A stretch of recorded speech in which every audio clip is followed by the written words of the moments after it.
Le parc national de Zion, d'une surface de 593 km², est situé à l'extrême sud-ouest de l'Utah. La partie sud est la plus populaire car elle est située sur la magnifique UT9 qui relie Bryce Canyon à Zion. Cette route sinueuse, toute goudronnée de rouge, en parfait accord avec les couleurs du paysage, traverse le parc de Zion d'est en ouest.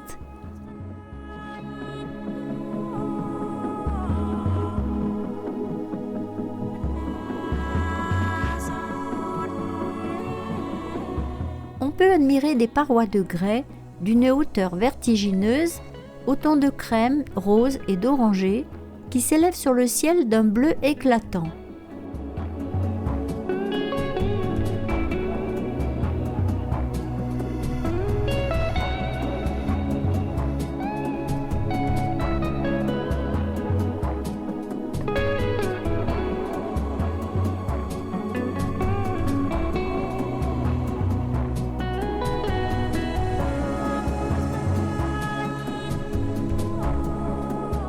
Il fut baptisé Zion par les Mormons, ce qui signifie sanctuaire en hébreu.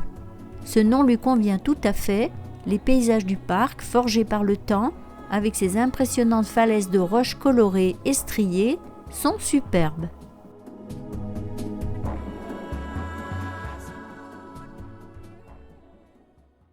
Afin de protéger la faune et la flore et de lutter contre la pollution, des navettes gratuites sont mises à disposition des visiteurs et desservent des arrêts, points de départ de randonnée à l'intérieur du parc.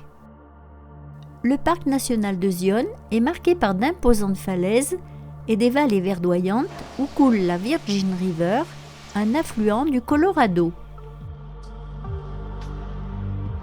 Le canyon, qui fait 24 km de long, atteint jusqu'à 800 mètres de profondeur.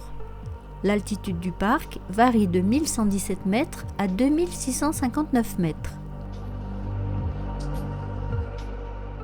Nous traversons la Virgin River, départ d'une randonnée dans la zone Emerald Pools ou piscine d'émeraude, qui relie plusieurs sentiers les uns aux autres.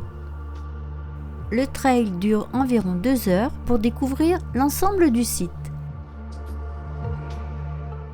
Nous nous trouvons au pied d'immenses falaises de grès et dans une sorte de cirque.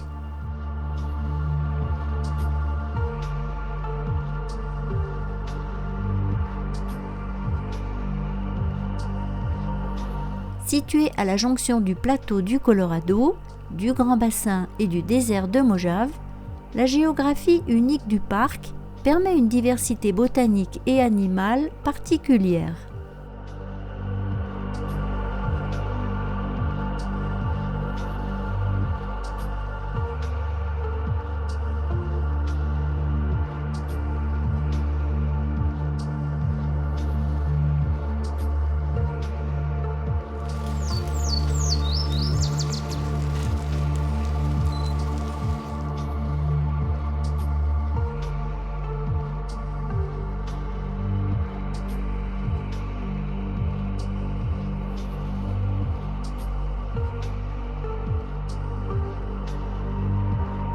Le sentier passe au pied d'une immense paroi rocheuse. Une cascade bien rafraîchissante s'écoule à une trentaine de mètres du haut de la falaise, à côté d'une piscine naturelle.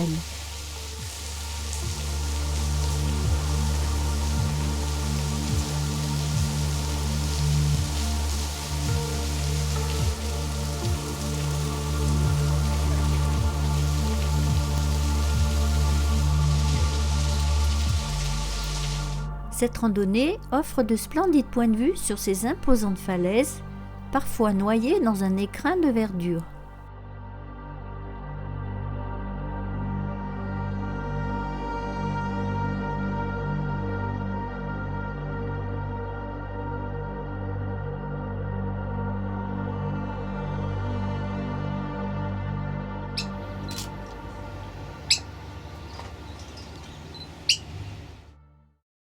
Après avoir visité le parc dans sa partie basse, pour cette deuxième journée, nous avons programmé une longue randonnée de plus de 10 km permettant d'admirer Zion Park d'en haut. En passant par l'East Mesa Trail, nous irons jusqu'à Observation Point. La randonnée commence sur une piste forestière agréable et facile.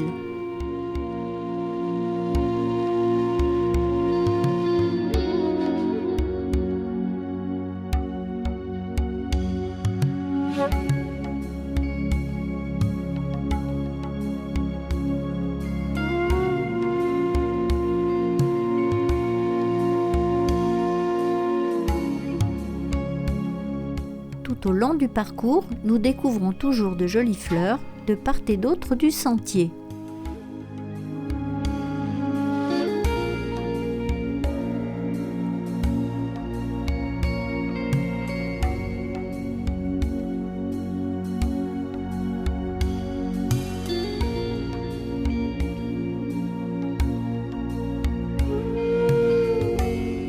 Nous débouchons sur un belvédère qui offre une vue fabuleuse sur Mystery Canyon.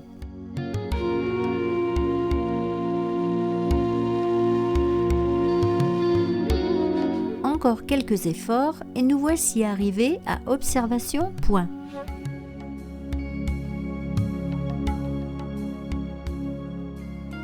Le panorama est absolument grandiose. Une vue dominante et imprenable sur toute la vallée et le canyon se dévoile face à nous.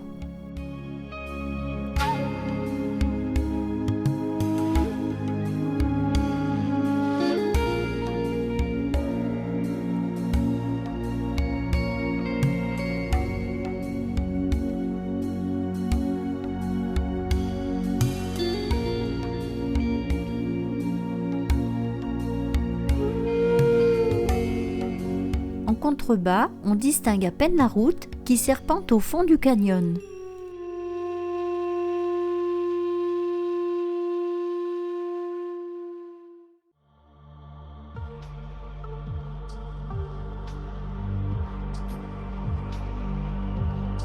Nous quittons le parc de Zion. En descendant les lacets de l'UT9, on peut observer la Grande Arche, une immense alcôve creusée dans la falaise.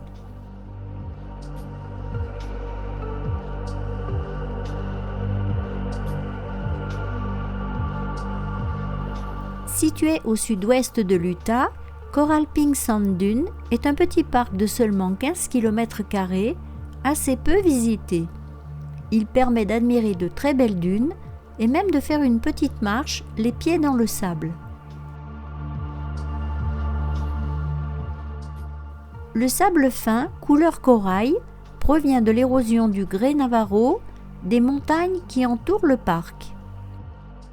Les vents violents qui traversent la vallée entre les reliefs emportent les particules de sable et les déposent pour former ces immenses dunes.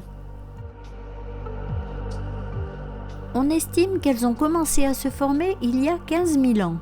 Elles sont actuellement les deuxièmes plus grandes dunes des États-Unis.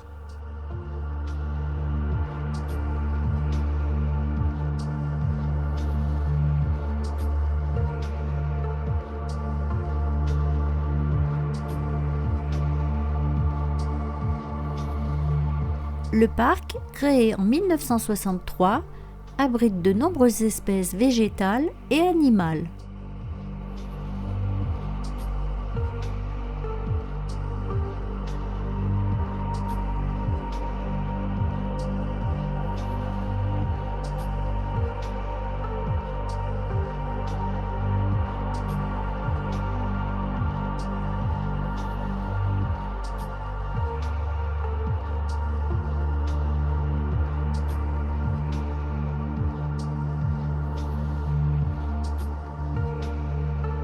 Ce parc est en partie ouvert aux véhicules tout-terrain, motos ou quads.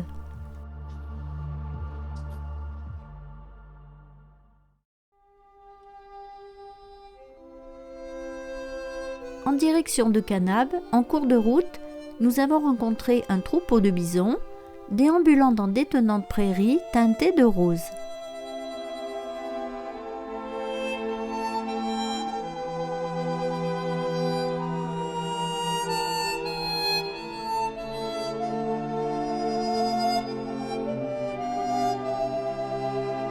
Nous avons le projet de faire un stop à Paria Movie 7 si la météo le permet.